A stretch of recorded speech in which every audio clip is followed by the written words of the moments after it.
Dialeno, votre Web TV. Avec l'entrée dans l'été, une vieille connaissance s'est rappelée à nous dans le parc de Mariemont, l'emblématique statue monumentale en bronze de l'Amida Butsu, ou le Grand Bouddha si vous préférez.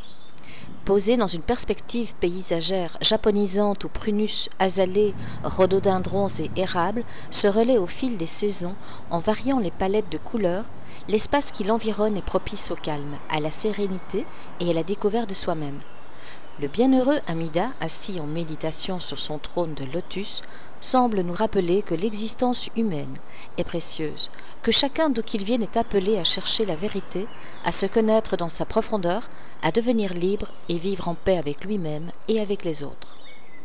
Coiffé après restauration d'un nouveau autret résolument moderne en acier Corten, il invite de par sa conception en clin d'œil à joindre le passé au présent, et se trouve désormais protégé des vents dominants et des intempéries. Lors de l'inauguration de la statue dans le cadre de la journée du bouddhisme le 8 mai dernier, l'occasion était donnée au public et aux adeptes de la doctrine de découvrir plus avant ce courant du bouddhisme japonais Mahayana, dit du grand véhicule, qui prône une interprétation large des enseignements du Bouddha en valorisant la confiance et la compassion. À bien des égards, en effet, les différentes traditions bouddhistes s'appuient sur une conception de l'homme et de sa destinée fort différente de celle des régions du livre. Le Bouddha s'est voulu un homme ordinaire, montrant à des hommes ordinaires, en vertu de l'égalité humaine dans la spiritualité, un chemin, une discipline exemplaire faite d'ouverture et de tolérance, de non-violence.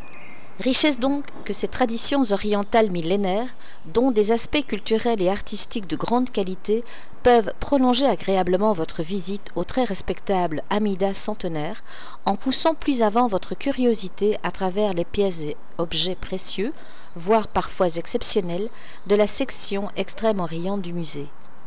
Japon, pavillon du thé de Kyoto, Chine, Corée ou Vietnam, autant de pays abordés par contraste à travers des œuvres du passé pour chercher les clés de compréhension de leur culture contemporaine.